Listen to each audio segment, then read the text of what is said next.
కృతే యుగే తపశ్చైవ త్రేతాయాం యజనాదికం ద్వాపరే పరిచర్యా చ కలౌ శ్రీ హరికీర్తనం. ఇది శాస్త్రవాక్యం.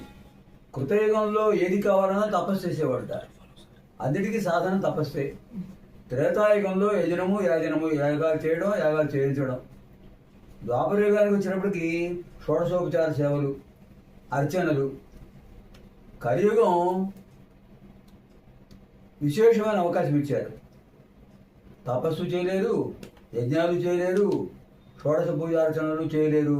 అంటే నామస్మరణం, నామస్మరణాద్ అన్యోపాయం నహి పశ్యామో భవతరణే. అందుకే ఏం చెప్పారు? సత్సంగత్వే నిస్సంగత్వం, నిస్సంగత్వే నిర్మోహత్వం, నిర్మోహత్వే నిశ్చరతత్వం, నిశ్చరతత్వే జీవన్ముక్తి. జీవన్ముక్తికి సోపానం ఏంటండి? మొట్టమొదటి మెట్టు సత్సంగత్వం. ఒక భవనం శిఖరాగ్రానికి వెళ్ళ చేరాలంటే మెట్టెక్కి వెళ్ళాలి. ఒకసారి దూకి పైకి వెళ్ళలేం కదా. అంటే సత్సంగత్వం. సతాం సంగ సత్సంగ. మంచివాళ్ళందరూ కలిసి భగవనామ సంకీర్తన చేయడం. కలియుగంలో అదే కదా అవతారకం. అందుచేత ఆ నామస్మరణ ఎప్పుడైతే అందరూ కలిసి చేస్తుంటారో అక్కడ దైవీ శక్తి ఏర్పడుతుంది. ఆ దైవీ శక్తి ఏర్పడినప్పుడు ఈ నామ సంకీర్తన అనేటటువంటిది అది ఆ ధ్వని తరంగాలు అంతటిని కూడా పవిత్రం చేస్తాయి. ఇంకొక విశేషం ఏంటంటే నవవిధ భక్తి మార్గాల్లో శ్రవణం ముఖ్యమైనది.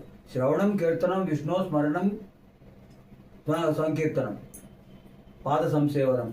శ్రవణం, కీర్తనం, విష్ణు స్మరణం, పాద సంసేవనం, ఇలాంటి నవవిధ భక్తి మార్గాలు ఉన్నాయి. నవవిధ భక్తి మార్గాల్లో మొట్టమొదటి శ్రవణం, తర్వాత కీర్తనం, విష్ణు స్మరణం, పాదసేవనం, అర్చనం, వందనం, దాస్యం, సఖ్యం, ఆత్మనివేదనం. ఈ పై స్థాయికి మనం వెళ్ళలేము, కానీ ప్రథమ స్థాయిలో ఉన్నాం. ప్రాథమిక స్థాయిలో ఏమిటి వింటున్నాం. ఇప్పుడు అంత అద్భుతంగా పాడారు జయలక్ష్మి గారు, శిరీష గారు. ఎంత అద్భుతంగా ఉందండి. ఇక్కడ విశేషమైన ఒక సుభాషితం మనం తెలుసుకోవాలి.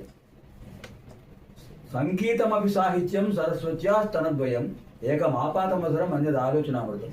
సంగీతం వినగానే తన్మయ భావన కలిగిస్తుంది. మనం ఎక్కడున్నామో కూడా తెలియదు, ఆ లోకంలో వెళ్ళిపోతాం, తన్మయ భావం చేస్తుంది. కానీ సాహిత్యం ఆలోచించే కొద్దీ అమృతం కలిగిస్తుంది, అమృతానందం కలిగిస్తుంది. అలాంటి సంగీతం సాహిత్యం సమన్వయం చేసుకుంటూ మరి ఆ శంకర్ల వారు మనకు అందించినటువంటి అద్భుతమైన శ్లోకాలని ఎంత బాగా పాడారు. దానికి స్వర్ణ పుష్పానికి పరిమళం పంపితే ఎంత బాగుంటుంది చూడండి. అలాగే మనకు ప్రతి శ్లోకం కూడా అర్థవంతంగా మనం విన్నట్లయితే దాని మాధుర్యం తెలుస్తుంది. పాటలు విన్నాం, దాని అర్థం తెలుసుకున్నాం, శంకర భగవత్పాద యొక్క దివ్యమైన సందేశం విన్నాం. సత్సంగత్వం వల్ల నిస్సంగత్వం ఏర్పడుతుంది. అంటే వేటి యందు పూర్తిగా ఆసక్తత ఉండదు. ఎంతవరకు మాట్లాడాలో, ఎంతవరకు ఆలోచించాలో, ఎంతవరకు ఉండాలో హద్దు ఏర్పాటు చేసుకుంటాం. దానివల్ల అవుతుంది నిస్సంగత్వే నిర్మోహత్వం. అజ్ఞానం తొలగిపోతుంది. ఎక్కడ జ్ఞానం ఉంటుందో అక్కడ వెలుగుంటుంది, ఆనందం ఉంటుంది. తమసోమ జ్యోతిర్గమయ. ఇంకా ఈ ఎప్పుడైతే మోహం పోతుందో, నిర్మోహత్వం పోతుందో అప్పుడు నిశ్చలతత్వం ఏర్పడుతుంది. దానికి సాధన అంతా. మనస్సుకు చంచలత్వం పోతుంది, మనసు స్థిరత్వం పొందుతుంది. నిశ్చలతత్వం ఉంటే ఏమవుతుంది? జీవన్ముక్తికి పునరపి జననం, పునరపి మరణం, పునరపి జనని జఠరేసేయడం ఈ స్థాయి రాదు మనకి. ఇదే ఆఖరి జన్మ, తర్వాత మోక్షం పొందుతాం. అలాంటి అద్భుతమైన సందేశం శంకర్లు వారు ఇచ్చారు. దీంతో 15 శ్లోకాల యొక్క అద్భుతమైన కార్యక్రమం ఇవాళ పూర్తయింది.